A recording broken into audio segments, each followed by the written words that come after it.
Hello बच्चों, let us read the question first. The question says, consider the decomposition of C5H6O3 and हमारे पास equilibrium reaction है C5H6O3 gaseous in equilibrium with C2H6 gas plus 3 moles of CO gas. When a sample of 1 mole pure C5H6O3 gas was taken in an evacuated container of 32 liters and it is heated to 500 Kelvin, the pressure in the flask rises to 2 atm and remained constant at 500 Kelvin. Calculate Kp for this reaction and R is equal to 0.08 atm liter per mole per Kelvin. तो यहाँ पे हमारे पास एक equilibrium reaction given है, हमें उसका equilibrium constant निकालना है।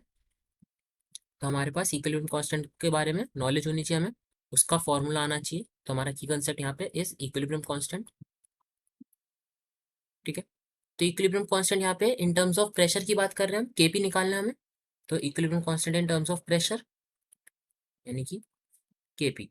तो सबसे पहले हम देखें, हमारे पास स्टार्टिंग में हमें गिवन है 1 मोल प्योर C5H6O3, ठीक है। तो हमें इस 1 मोल को प्रेशर के टर्म्स में निकालना होगा। एस केपी की वैल्यू के लिए हमें हमारे कंपोनेंट्स का प्रेशर पता होना चाहिए, ठीक है। तो सबसे पहले हम प्रेशर निकालेंगे using the ideal gas equation. We know that ideal gas equation is PV is equal to nRT। तो यहाँ से हम अगर प्रेशर निकालें तो pressure P will be equal to nRT divided by V। तो हमारे पास नंबर ऑफ मोल्स कितने हैं C5H6O3 के 1 एंड R की value we have 0.08 multiplied by temperature which is 500 Kelvin and divided by the volume which is 32 litre. तो यहाँ से हम सॉल्व करेंगे तो हमारे पास प्रेशर आ जाता है विच इज इक्वल टू, हमारे पास प्रेशर की वैल्यू आ जाएगी, इसको सॉल्व करेंगे तो we get the pressure of C5H6O3 या फिर the pressure of system initially as 1.25 atm, ठीक है। आगे हम सॉल्व करते हैं। सबसे पहले हम अपनी इक्वेशन लिखेंगे अब आगे की सॉल्विंग के लिए। वी हैव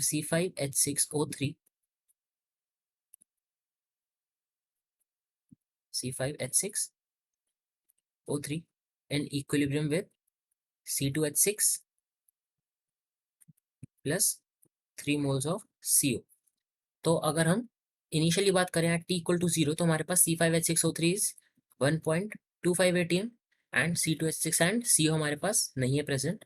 एंड अगर हम इक्विलिब्रियम पे बात करें at T equal to T equilibrium तो हमारे पास C5H6O3 जो है वो कुछ x पार्शियल प्रेशर उसका डिक्रीज हो रहा होगा मान लेते हैं, तो C2H6 कुछ x बन रहा होगा एंड जो हमारा CO है वो कुछ 3x बन रहा होगा, ठीक है।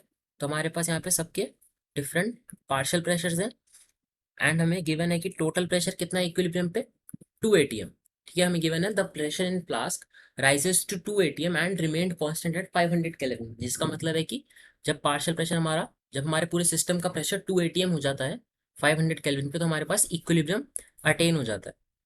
तो इसी को हम यूज करते हैं।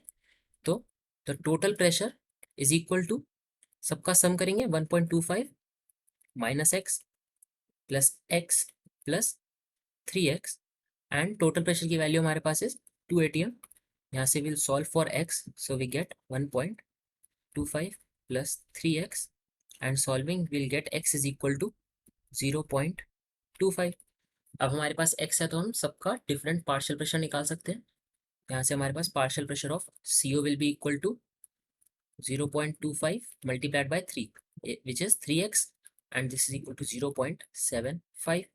नेक्स्ट हम निकालेंगे partial pressure of C2H6 which is equal to x which is equal to 0.25 atm and partial pressure of C5H6O3 निकालेंगे तो it is equal to 1.25 minus x which is equal to 1। तो हमारे पास सबके partial pressure है तो हम Kp बहुत आराम से कैलकुलेट कर सकते हैं।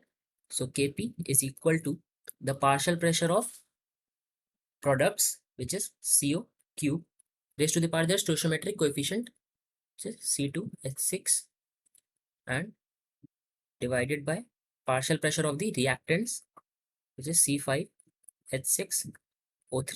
तो हम इसके अंदर से वैल्यू सब्स्टिट्यूट करेंगे एंड हमारा आंसर आ जाना चाहिए 0.75 cube multiplied by 0.25 and divided by 1 which is the partial pressure of C5H6O3। Solving this we'll get Kp is equal to 10.54 multiplied by 10 raised to the power minus 2 atm cube. Hope you understood well. Best of luck.